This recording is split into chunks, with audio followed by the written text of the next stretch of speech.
Thank you, Simon, for your very good introduction, which is sparing me some minutes just to explain who we are and the many companies that are part of the ANDRITZ group. I hope you can see my screen.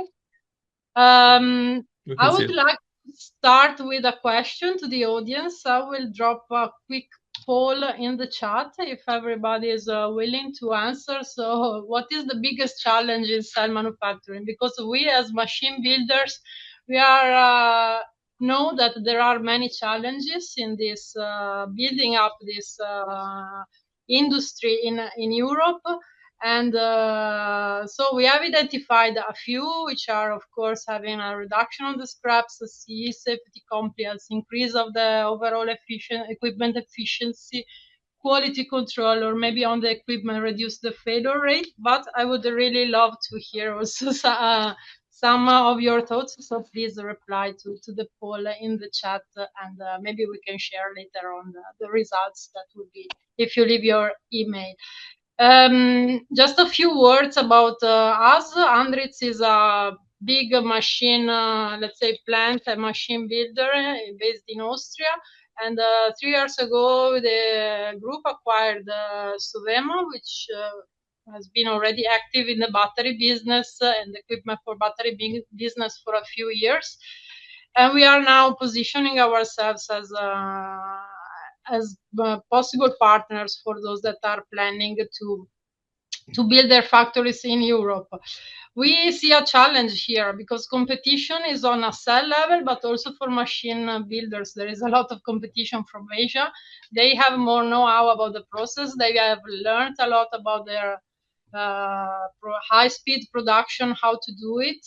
At the same time, we have our own experience as machine builders in Europe with a lot of attention to other topics such as reliability, robustness of the equipment, and of course, compliance with CE regulations. And so the question we asked us ourselves was how we can work on what the world has already developed as technology to build something that can be really worth for the European battery value chain. So our answer was, since ANDRITZ is a very large group, we have 280 companies in the world, and order intake that goes around between 8 to 10 billion euros, just to give you an idea of the size. We want to leverage on these global capabilities and work more closely with the Austrian key players, I mean the machine builders in Asia, to bring technology in Europe, not just buying or reselling, but more just providing our know-how and learning as well in with this co-engineering approach. Because the time is short, and if we want to be competitive, we need to be fast. And there is no time to develop in Europe only the technologies that we need also for the manufacturing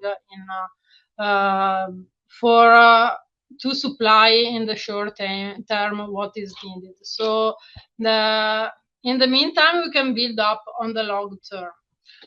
So this is my message, or our message to the audience. We are, I mentioned it before, we are machine builders in the cell manufacturing. We are mostly active in the cell assembly and cell finishing, but we have other entities in the group that are also active in these other areas that are not highlighted in blue. And I think I've been pitching quite fast because I didn't see the raised hand by Max, so I have more time maybe to answer some questions now, if it's not being clear enough. So thank you, Susanna, for the quick elaboration on the competences you provide. I have a question, but I want to give the audience the first shot if they want to. But I don't see one in the chat yet. If there's anyone, please raise your hand. Otherwise, I want to ask the critical one, to be fair. You know, my agenda with the expedition is to showcase the European potential. And I think we have quite a lot of competences out there to really build this purely European. Now you're proposing to join forces on some extent.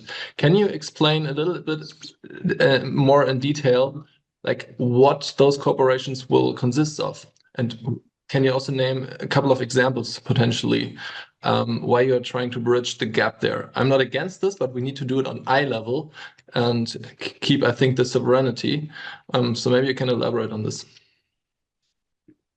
Yeah, of course, we need to keep the sovereignty, but what we can see really from the market is that currently those that are building up their factories, they need to go into production quite soon. And the machine builders themselves, they require a lot of investments in R&D to develop, the scale that it's needed for mass production. Because I think we have quite a strong, it depends, of course, on the different parts of the process, but so this gap towards the higher, let's say, productivity, it takes time, it takes investment, it is costly, and both for the machine suppliers and of course for the manufacturers, they need to have a capex, and the risk to buy the equipment that is not perfectly tested is very high for those that are starting the production now. So how we can downgrade a little bit this risk, working on technologies that are already proven on the market and on the cell manufacturers in China or Korea, and where they are already running properly. And so many issues have been solved already for, let's say, high-speed production. What would be a particular example if you would need to name one?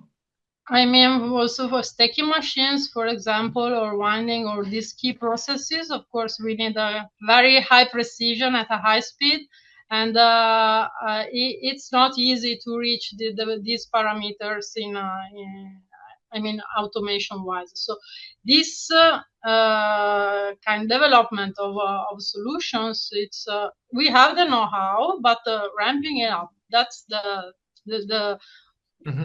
part that needs more research. And so we don't want to put all the cost for this investment on those that are already investing a lot of capex now to build up the factories. I found this important to elaborate a little bit more, because we don't need to build the picture that we don't have the competence to build the equipment. You do have that, like you and also many others in the field, but the experience on how to industrially use it to go through the ramp up, this is the critical part right now, right? So it's more on the operational end, bringing in the experience that you're saying there. I think this is a take-home message for everyone, right? This industry is not being built just by flipping a coin or just with a blink of an eye, but it needs dedication and a little bit of time and partnerships. So I understand your strategy, and if you want to have European battery equipment with a little bit of Asian experience, then contact Susanna, I would say. So with that, thank you, Susanna, and I hand over the mic to Max again.